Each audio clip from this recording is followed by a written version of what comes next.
Good morning. Could everybody please take a seat?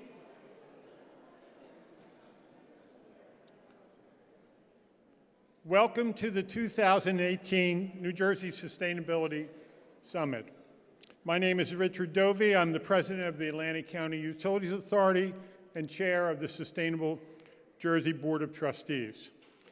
On behalf of Sustainable Jersey, I would like to thank you for coming today. I would like to make a few housekeeping notes before we get started. First, the Wi-Fi information is up on the slide, updated. Please make a note of the change. It's different than what's in the program. I also encourage you to take a minute to fill in all of the seats in your row by moving to the middle or come down to the front of the auditorium and fill in the seats. We're sold out today, so please be friendly with your fellow guests.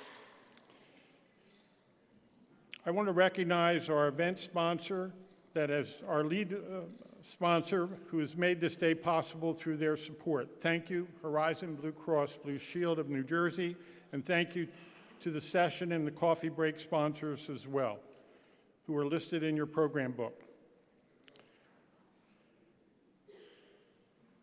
Equally important today to today's event and critical to our success, I'd like to extend our gratitude to our program underwriters and annual sponsors, many of who are here today, who make the work possible all year of Sustainable Jersey. The New Jersey Board of Public Utilities, Clean Energy Program, the Geraldine Dodge Foundation, PSEG, New Jersey Natural Gas, South Jersey Gas, and the school sponsors, New Jersey School Boards Association, and the NJEA, along with many more. Today's summit is sold out, as I mentioned before, and I think it's a good sign because the challenges we face are sobering here in New Jersey. Everybody is on board to work together and build a common agenda for a sustainable Jersey. We're starting in a good place. Sustainable Jersey is a network and a movement of over 445 municipalities, 1,100 schools and school districts, working collectively to achieve a sustainable future. As an organization, we provide a connecting force between municipalities, schools, and scores of public and private and governmental entities. Look around you now, and throughout the day, New Jersey has hundreds of new green teams and sustainability commissions, all charged with driving change. Learn from your partners and leverage their strengths. Sustainability is the change we must champion. This summit will showcase inspiring examples of local action, but I can already tell you that more is needed. We must work tirelessly and together to seize the moment. Thank you for coming. I would like to introduce Renee Hayter, the Associate Director of Sustainable Jersey. Ladies and gentlemen, please welcome Renee Hayter.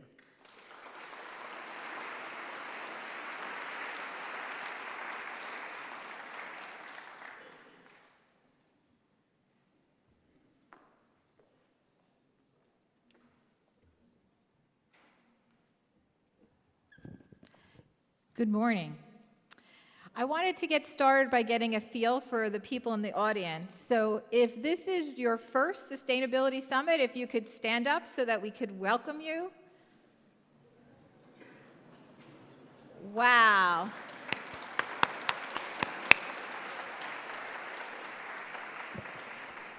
That is really great. And please don't be shy today with your fellow attendees and with our staff and our board members. We really like to meet and talk to the people that are involved in the program. And one of the things that we hear time and again is the big value, or one of the biggest values of the summit is being able to kind of share ideas and talk to like-minded people that are really passionate about a sustainable Jersey.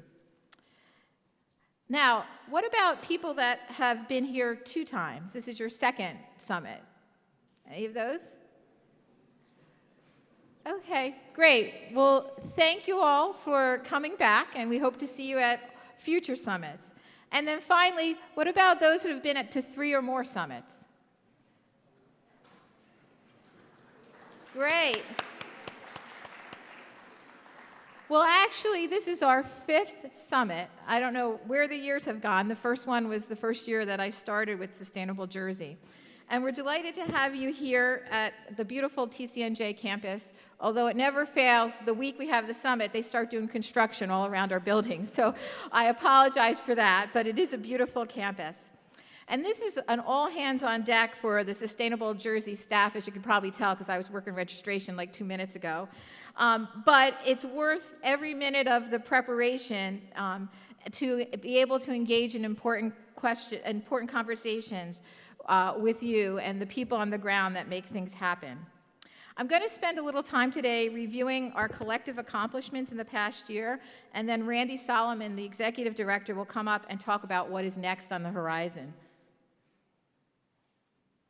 So from a municipal program perspective, the certification is continuing to be a strong agent for change. Did you know that next year is going to be our 10-year anniversary? Randy's going to talk about that too later. As of last night, 80% of municipalities were participating in the Sustainable Jersey Municipal Certification Program, accounting for about 90% of the state's population. And on the slide, you'll see that we have 200 certified communities, 48 at Browns and 48 at Silver and 152 at Browns. I'm happy to say that Sustainable Jersey was selected to receive the 2017 Governor's Environmental Excellence Award in Healthy and Sustainable Communities category. And we know full well that we received the award for all the great work the people in the audience are doing. As we move forward into our 10th year, our goals are first to keep all the committed, certified communities engaged. And we measure this by the percent of towns that are expiring that actually reapply for certification. And I'm happy to report that this year we had 86% of the towns that are expiring in 2018 apply in the first application submission of this certification cycle. And what is really amazing to us is that we also had 30 towns that who were certified that weren't expiring that made the effort to apply for certification. And all of these are applying for more points and trying to edge their way to silver. Second, we want to help existing participants that are not yet registered be successful in achieving certification. Our staff, particularly Samantha McGraw and Lauren McCall, Lauren Skoronsky, work really hard to encourage and support new towns applying for certification. If your town is not yet certified, please reach out to us, and we'll be happy to help mentor you through the process. And finally, there are 20% of the towns still not participating in the program, and we reach out to them and try to encourage them to participate. Last year, we had 5 new towns register. For the schools program, all I can say is, wow. The growth of the program has exceeded our expectations, with over 50% of the school districts in the state participating, and 763 public schools, which accounts for about 30% of the public schools. And one thing that's really been interesting to observe is the push-pull interaction between municipalities and schools. In many instances, it's been the passionate people on the municipal green team or the environmental commission that have engaged their school district in the program. But we also have had instances where the schools district was receiving all these accolades, and then the municipality decided that they need to get into the action too. So it's great to see the interaction between schools and municipalities, and we're hoping that the program helps to improve collaboration between the districts and the municipal governing bodies. At this time, I'd like to ask everybody from a certified town or school to please stand up so we can give you a round of applause.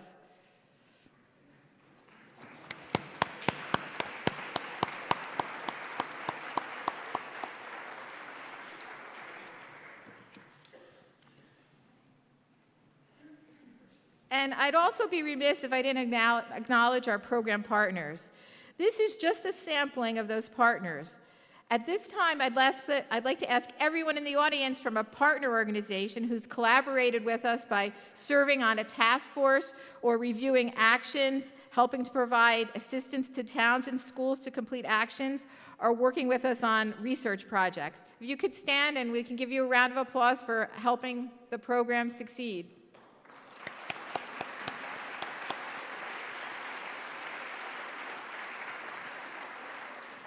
There is a session this afternoon at 1:15 entitled Need Help, Strategies and Resources to Support Local Sustainability Initiatives that will highlight program partners that are ready and willing and able to work with towns and schools to achieve certification. And all of your success has not gone unnoticed. Our efforts here in New Jersey have spawned similar programs in Maryland, Connecticut, and New York, basically using the Sustainable Jersey model as a foundation for their state efforts. In these cases, we also consulted with them throughout the development process and licensed our website to them at a very reasonable price so that they could move forward in their states. Sustainable Jersey is also a founding member of the National Network of Statewide Local Sustainability Programs, which in addition to the states I just mentioned include California, Florida, Massachusetts, Michigan, Minnesota, Pennsylvania, Virginia, and Wisconsin. These 12 statewide programs view action at the local level as the primary means to meet statewide sustainability goals. Originally, the group started out focused on information sharing, but now we're working on attracting funding for joint projects so we don't have to keep reinventing the wheel. I thought you'd be interested in some of our statistics, Sustainable Jersey by the numbers, I call it. This includes all the different activities that our staff's involved in.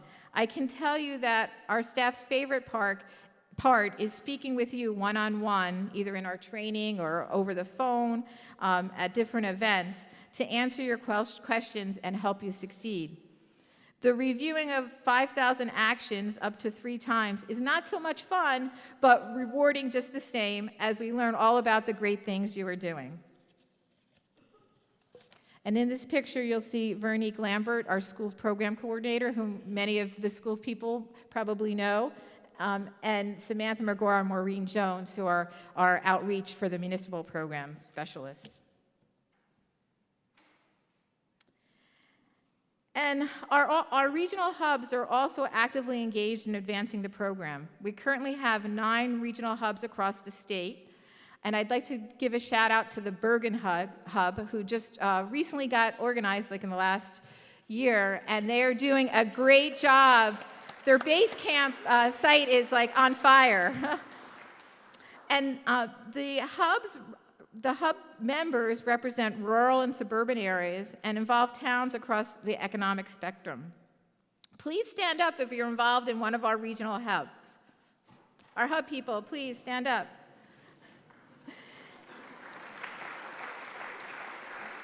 That's great.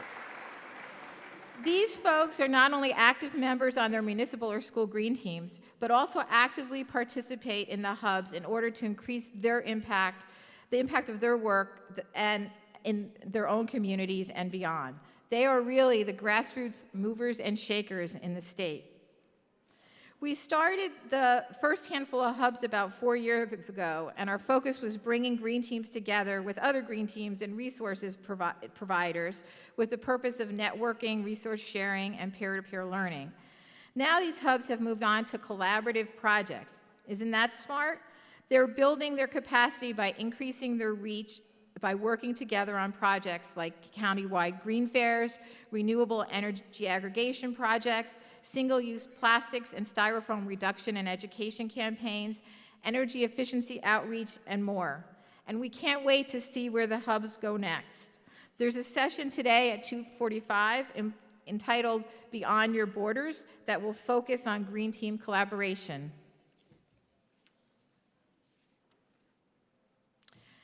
In terms of the development of the program, we continue to add new actions, many of which are challenging because the challenges we face are more and more complex. It's not a coincidence that all these new actions are involved with addressing or attempting to mitigate the real threat of extreme weather events due to climate change. And we also try to keep the actions current, although this is a big challenge for us, I will admit, but adding new best practices and the latest resources. I'd like to thank the Brownfields Task Force for updating all the Brownfields actions with more detailed guidance and new resources, and they're also working on a couple of new actions. And I'd like to thank the Local Economies Task Force, particularly Athena and Helene from DEP, for updating the Green Business Recognition Program. There will be a session this afternoon at 1:15 entitled Making Green by Going Green that will highlight NJ businesses that have made sustainability an integral component of their corporate culture. And on the school side, we've added a new energy action based on the success of our Power Save schools, which I'll talk about in a little bit, and created two new categories of actions, iSTEAM and school culture and climate. And these two categories address a major area of focus in schools today. In addition to developing the program guidance, much of our efforts are focused on helping towns and schools actually implement them. Since 2009, we've awarded more than $4.2 million in grants to schools and municipalities. And based on our calculations, over half of the schools and municipalities participating in the program have received at least one grant.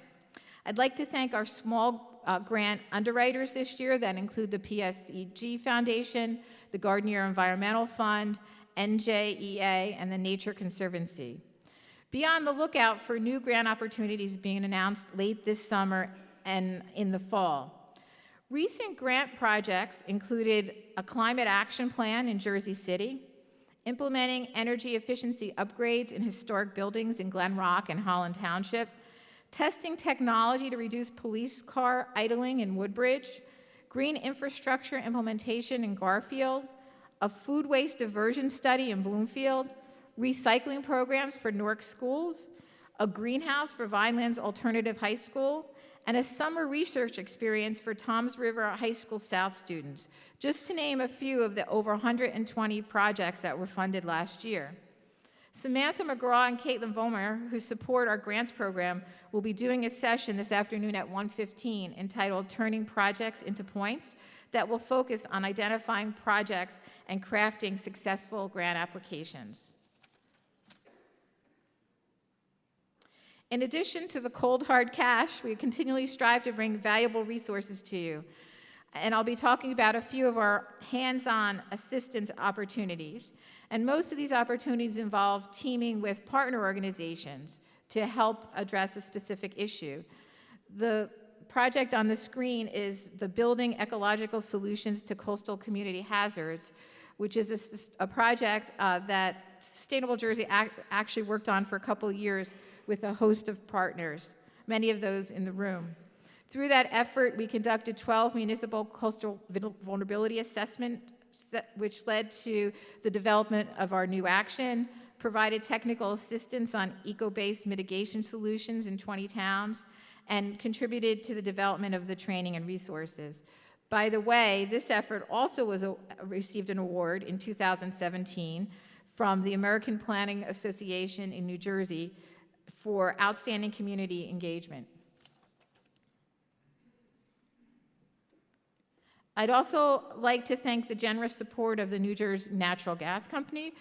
We are able to help municipalities and schools implement measures to save energy and money because of their support. Our EDF fellows are master's level students who receive specific training in energy and the Sustainable Jersey Energy Suite of Actions. They work with towns and school districts to help advance energy initiatives and make sure they are taking advantage of the New Jersey Board of Public Utilities Clean Energy Program's extensive array of incentives. The Power Safe Schools program is a great example of how, given the right training and support, students can do an awesome job in encouraging the school community to save energy. There is a session today at 1:15 entitled Let the Youth Lead, and they'll share success stories from that program. I urge you all to open our weekly e-blast and visit our website frequently to learn about the great opportunities we have for assistance. The EDF Fellows opportunity is usually announced in the March-April timeframe, and Power Save Schools in August-September. Two new opportunities that I hope you have seen the emails about is the Complete Streets Technical Assistance Program and the Green Infrastructure and Planning Implementation, which is brand new. It was just added to the website last night. But while New Jersey leads the nation in the number of Complete Streets policies adopted, implementing Complete Streets is challenging. Sustainable Jersey is partnering with the New Jersey Transportation Planning Authority, the Voorhees Transportation Center at Rutgers, and Together North Jersey to assist municipalities in moving forward. 9 municipalities will receive direct technical assistance to complete a specific task related to implementing Complete Streets in their communities. The free technical assistance will be provided by Sustainable Jersey staff and Voorhees Transportation staff. There is a flyer on this initiative on the Sustainable Jersey table outside, and also the inside cover of your program book has some information about it. There's an online application process similar to our grants, but a little bit more streamlined, and applications are due July 27th. In addition to the TA, we're providing free full-day workshops on implementing Complete Streets at the local level next week in Newark and New Brunswick. And it's not too late to register, and again, look at the information in your program book. Relative to green infrastructure, Sustainable Jersey is partnering with the Rutgers Cooperative Extension Water Resources Program on this initiative. If your municipality is struggling with localized flooding or unhealthy waterways, this workshop is for you. The Rutgers Cooperative Extension Water Resources Program has actually already completed green infrastructure plans for over 140 Sustainable Jersey municipalities. Come find out if you're one of them and how you can adopt these plans for Sustainable Jersey points, or if your plan's not already developed for your municipality, they'll share with you how to get one done. There's also a flyer on the Sustainable Jersey table regarding this opportunity. So in closing, I wanted to share this quote with you because when I saw it, I immediately thought of all of you. I've been reviewing the collective actions and progress we've all achieved thus far to make the vision of a sustainable New Jersey more than a dream. And now I'm going to turn the program over to Randy Solomon, the Executive Director of Sustainable Jersey, who will talk more about how we continue on the path towards changing the world.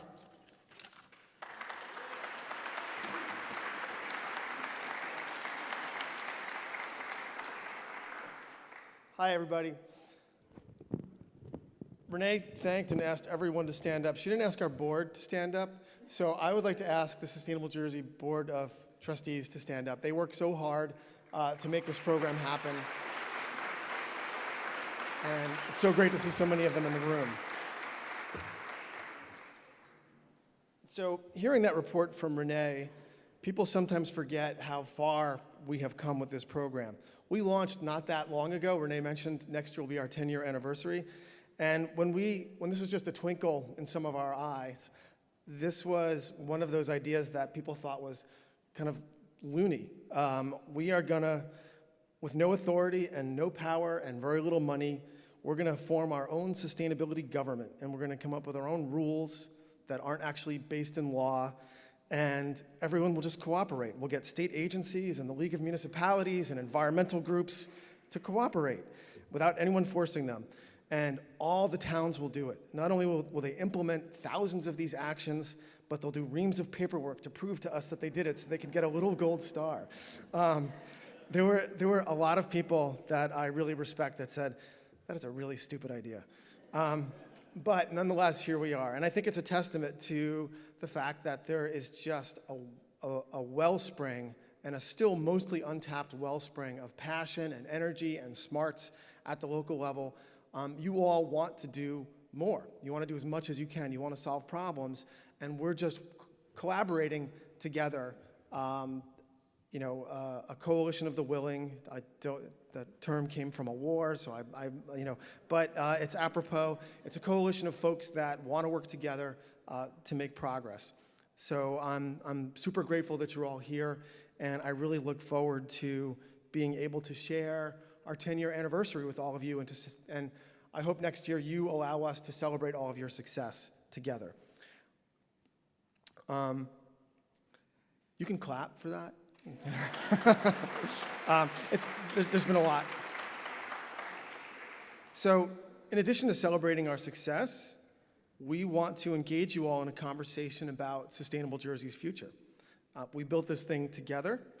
It's your success, so we want to talk about how do we work better together to make an impact. And so next year will be an interesting year. Please stay tuned. Going into the next decade, we do already know what some of our key priorities are going to be. So one of them is going to be to continue to build the capacity of New Jersey communities, to build your capacity. Again, we know you want to do more. We want to help you. So what does that mean? Better tools, better guidance, better, more creative strategies, more resources, more partnerships. We want to make it easier for you to do the things that you want to do. We want to make it easier for you to be effective and make a difference on the ground. A second priority for us is going to be social equity, a fair and just society. Equity is one of the original pillars of sustainability. So if any of you have seen the Venn diagram of sustainability, it's got 3 rings: economy, environment, and society, or social equity. And it's also an original pillar of Sustainable Jersey, and it's embedded throughout our program. Well, we want to do more, and we're in the middle of a process to do a deep self-evaluation. So working with our Equity and Diversity Task Force, we're doing a deep reflection on the program, auditing the actions, and we're asking the question, who benefits from this program and why? And what can we do to make sure that everyone has equal opportunity to take advantage of what we're doing? Who gets the grants? Who are the actions I'm most attuned to? We also want to expand the offerings among the actions to empower communities to better understand the equity implications of their actions and better be able to be agents of change. A third priority is quite simply achieving and measuring results. On so many of these issues, we're at a crisis point. So the actions that you're taking have to make a difference, and they have to amount to actually solving these problems. So we're going to continue to forge the link between what you're doing on the ground and the specific progress that we need to make to solve problems, develop our capacity to track progress, and again, develop the specific things that we want you to do, that you can do, that will be decisive and make a crucial difference on issues like climate change and water pollution and resource consumption and on and on and on. So, speaking of measuring results and achieving goals, every year at this conference we release the Sustainable State of the State report. To guide the Sustainable Jersey program and track progress, we developed 57 goals covering economic, environmental, and social issues, and we track over 100 indicators to measure progress. We have an eminent, we call them a thumbs committee. I think their real name is the Expert and Stakeholder Review Panel that monitor these indicators and rank them every year. So if you look at the report, you'll see a bunch of thumbs. And so if the indicators say we're making adequate progress towards our goal, they give it a thumbs up. And if we're making inadequate progress, they give it a thumbs down. We also have a measuring glass symbol that indicates we frankly don't know. We either don't have the data or the trend is just not clear. So the full report is on our website as a free PDF. We decided not to cut down a forest to impress you with our fancy report this year, but it is a really good report, and I encourage you all to read it. So some positives from this year's report come from the realm of human behavior and social trends. The news here is mixed, but there are some definite positive things.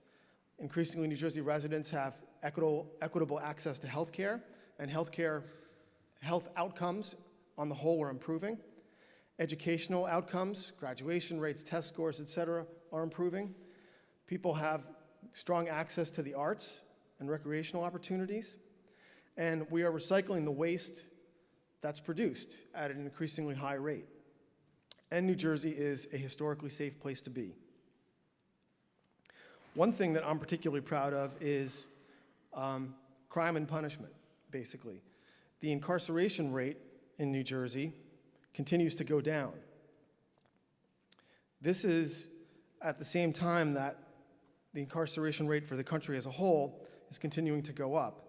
And the United States imprisons a higher portion of our population than any other country. More than Russia, more than China, more than Cuba.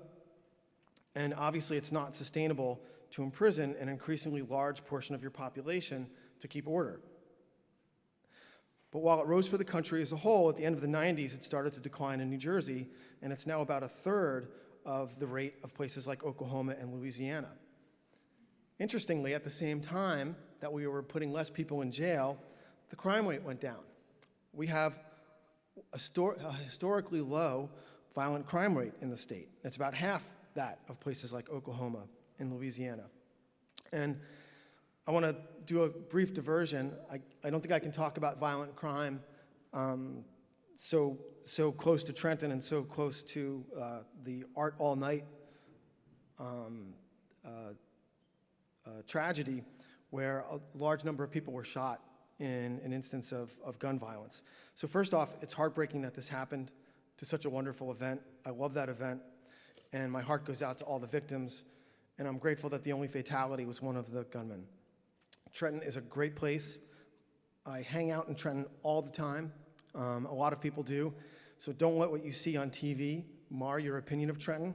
And next year, I hope to see you all at Art All Night. But this also speaks to a larger point. If you watch the news and follow the political commentary, you would think that we live in a very scary and violent place. And we don't. We live in a place that is historically safe.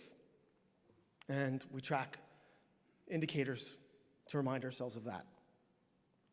So let's turn to the economy. It's another mixed story. The payrolls overall are up, and poverty has stopped increasing and has gone down a tiny little bit.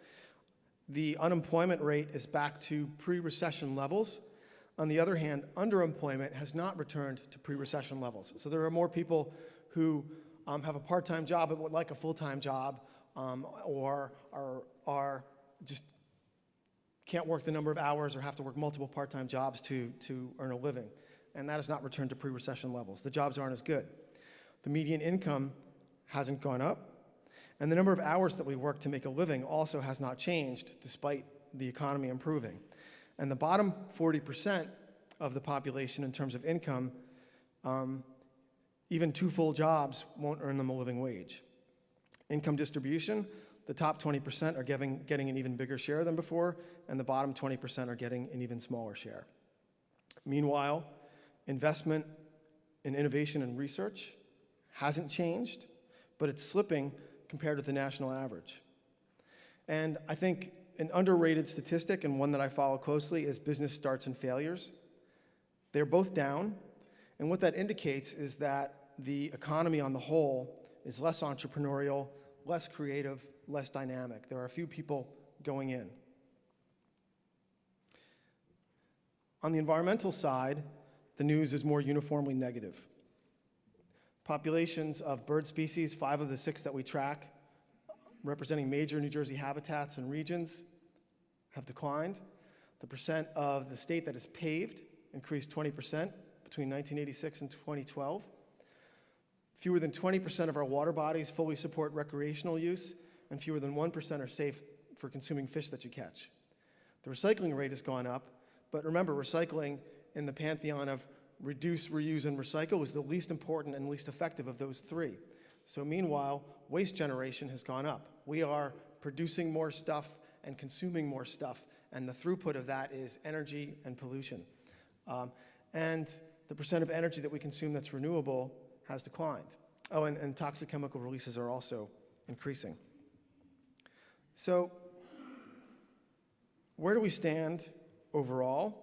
Our judges, our thumb flippers, rated adequate progress on 5 of our 57 goals, inadequate progress on a whopping 20%, 27 of our 57 goals, and they said that the trend was unclear on 25 of those goals. And I'm gonna let that also be a clarion call for better data again. We need to track our progress. We're not going to achieve our goals as a state if we can't track our progress. But finally, the biggest sustainability issue of our time is still climate change.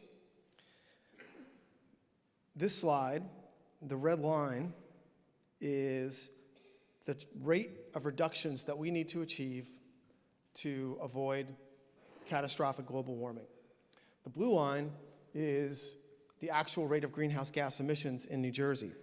When we first did this report 4 years ago, we gave this a thumbs up, and you can see it sort of dips below the line for a little while. But for the past 3 years in a row, we've been heading in the wrong direction. And this year, our thumb flippers, for the first time, gave this a thumbs down. So let me sum up. Sorry, my slides were reversed. I already summed that up. Okay, we'll get to Lucy in a minute. There's a lot of activity happening on the ground. We have a foundation for change. That foundation is you. We're making progress, but we are not moving the proverbial battleship fast enough. We're not turning the tide fast enough. We need to find ways to build our movement and accelerate our progress. And it needs to be a movement. It has to be we, the people, we, the green teams, and the environmental commissions, and the local leaders, and all the partners working together. We have to believe that we can make change from the bottom up. So here's Lucy. I want to give you an example of where this kind of a bottom-up movement is changing the state right now. This would be a great piece of New Jersey trivia if I hadn't already told you that this was Lucy. But does anyone know who Lucy is? Show of hands. Yep, so this is Lucy, the Margate elephant. Most of the hands in the room went up, for the record. And Lucy's standing on a giant pile of trash, which is not true. Lucy is on a beautiful, pristine beach in Margate, New Jersey. But this slide came about from what's called the Down Beach Green Team. It's Margate, Ventnor, and Longport Green Teams all working together. And this is from an education campaign that they did working with the Surfrider Foundation to get rid of plastic bags. And why do we care about plastic bags? Well, to a sea turtle or marine mammal, this is food. This is another slide that came from their educational campaign. And not only is it food to them, it doesn't decompose. Eventually it'll break down into microplastics, and these microplastics are everywhere. They're in our food and our water. We're eating them, and they're leaching toxins into us, and they pretty much never go away. And they're kind of ugly when they get stuck on trees.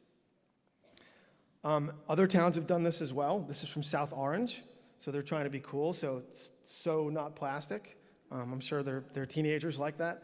And they did a week-long campaign where it wasn't just focused on bags, but it was all single-use plastics. So on Monday, they said, use a reusable bag. On Tuesday, it was straws, et cetera.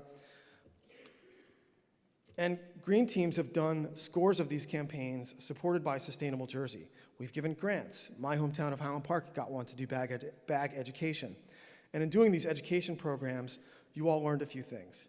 One, people are in favor of getting rid of the bags, but education programs and exhorting people isn't working. It's just not working. And so back to Down Beach Green Team, in 2015, Longport, the heavily Republican-leaning tiny town with a population of 900, became the first New Jersey municipality to adopt a mandatory plastic bag fee. Thank you, Longport.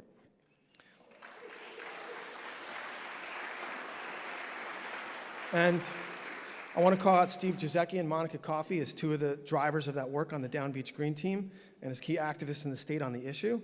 They're two of the many people in the room that are heroes today. Both of them are speaking on panels later today. Steve is speaking on the Beyond Your Borders panel, and Monica is on the plastic pollution solution. So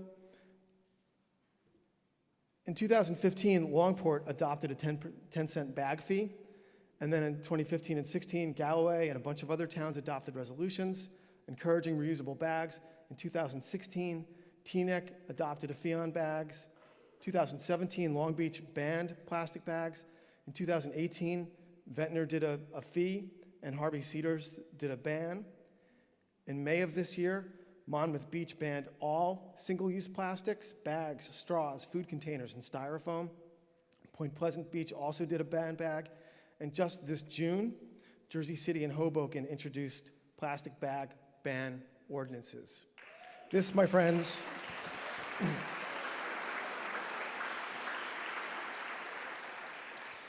is what a movement looks like. And Sustainable Jersey is not a political organization. We don't do lobbying. We're not a pressure or an advocacy group. We don't do state or federal policy. We do work directly on the ground at the local level to make change from the bottom up. But it is definitely part of our game plan to influence the state through your action. Just like with the federal government, where states are the laboratories of democracy, states often don't act until municipalities act first, and through your action, you're forcing the state to act. There are now bills in the legislature. We haven't commented on them, but they've got legs, and they've got legs because of your action. And I think because of your actions, we are going to get rid of single-use plastics in the state of New Jersey. And action is contagious. Who here right now is working to eliminate single-use disposable plastics in your community? And after this, who wants to? So this is one example, but we have to do it again and again. And so I want to show you a brief video. And I tried to find a smooth way to transition to showing you this video. I couldn't think of one, so I'm just going to show you the video because it's cool.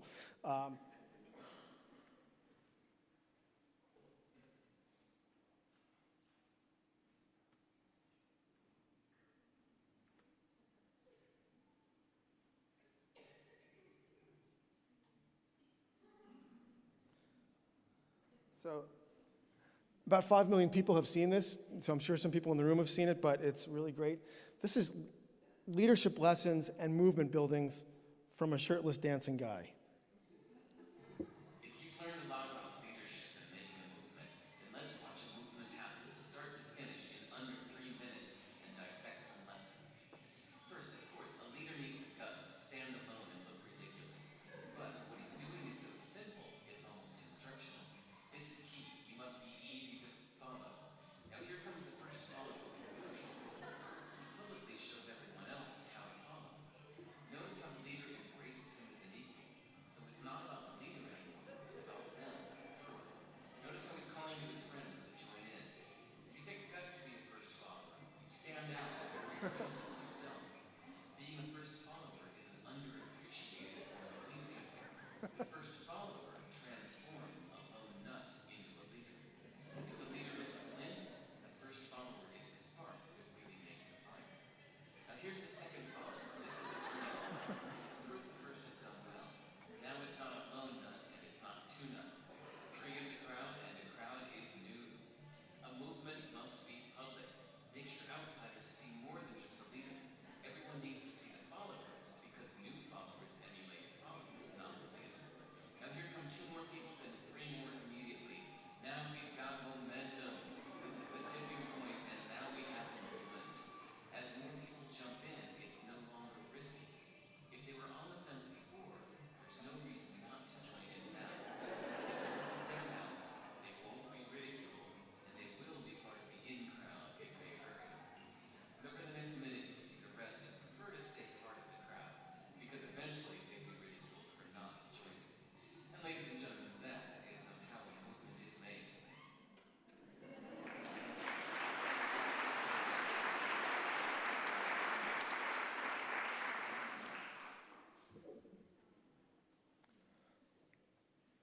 So they achieved their goal. Their goal is to have an awesome dance party in a field. Our goals are a little bit more ambitious. But I think there's a lot of good there. In Sustainable Jersey, we've got a certification level that indicates when a municipality has actually reached the goal. Everyone knows about our bronze and silver certification, and now we have our gold star standards. And the gold star standards are granted one issue at a time, and they recognize when a municipality has achieved the goal. And they're actually performing at a level such that if everyone were to perform at the same level, that problem would be solved. And so if we can just get enough of you to do that, we can solve a lot of problems. Currently, we have gold stars in waste and energy, and we're developing one in water. These are our water goals, and we're working with a task force that's led by Jennifer Feltus of the New Jersey Department of Environmental Protection to develop that. And by the way, Lauren has been telling me like 2 minutes for 5-10 minutes now. I'll try to hurry it up, Lauren. Look for the gold standard in water, which is obviously a critically important issue, especially in New Jersey right now. This time next year, we hope to launch it. But I want to get back to energy. We have a gold star in energy, and it is based on this chart. It is based on the fact that we need to reduce our greenhouse gas emissions by 80% by the year 2050. This is from the state's Global Warming Response Act. And there are a lot of pledges and targets. They are all pretty similar. They say we need to have roughly this order of magnitude reduction in roughly this time frame. And if we don't, we are going to have catastrophic global warming. So we need to reduce greenhouse gas emissions by 3.6% a year, every single year. This slide shows what we want municipalities to do. You'll notice that there are two lines. The line on the bottom is what we want you to do with your municipal operations. We want you to reduce the greenhouse gas emissions from your fleet, from your buildings, from your lighting by 3.6% a year, every year, because that's what we need to do. And you own those buildings, you own those cars. There's no excuse. The technology is there, the strategies are there. You've got the power, you can just do it. The top line represents a 1% annual reduction. And we want municipalities to take steps in the community, pass laws, do planning, do educational programs to account for a 1% annual reduction. That's about 40% of the goal. So you're going to leave 2.6% of the reductions needed for the governor and for the utilities and for other folks, and we're going to take 1% a year. And we've done the analysis to show that this can be done. So we've known about climate change for 20 to 30 years now, and we know it's too late to stop all warming. One of my favorite proverbs is, the best time to plant a tree was 20 years ago. The second best time is now. How easy this would have been if we had acted 20 years ago, compared to the choices we have now, with the constraints that we have now. Back then it was so cheap, it would have been so easy. We could have made a gradual transition. We'd be reaping the rewards of a safe, clean, independent energy system. We wouldn't have the specter of a climate disaster looming over us. It would have been better to do it back then. But the second best time is right now, because scientists tell us if we act now and act decisively, we can prevent truly catastrophic climate change. Most of us will still be here in 20 years, and we don't want to look back and be saying, wow, it would have been so much easier if we had acted back then. So what's stopping us? We want to act on energy now. We want you to act on energy right now. We were super excited when 13 mayors formally pledged to work with us to try to achieve the gold star in energy. I'm not going to read all their names, but they represent urban, suburban, and rural communities, north, central, south, multiple races, genders, Republicans and Democrats, and they believe that they can do it. Not just talk about it, but take the concrete, actual steps to reduce greenhouse gas emissions by the needed amount to stave off catastrophic climate change. So I want to ask, who else here thinks that they've got the power to do something decisive on climate change in their communities? Thank you. So to help you on your way, our next set of speakers features leading examples of New Jersey municipalities making tangible progress on energy and climate and working towards the Sustainable Jersey Gold Star in energy. The three panelists are Mayor Vic DeLuca from Maplewood Township, Amanda Nishuat, did I pronounce that right? Almost? Well, you'll have to correct us when you come up. From the town of Secaucus, and Carolyn Ehrlich from Woodbridge. And so we'll start with Mayor DeLuca from Maplewood. Thank you all for your time.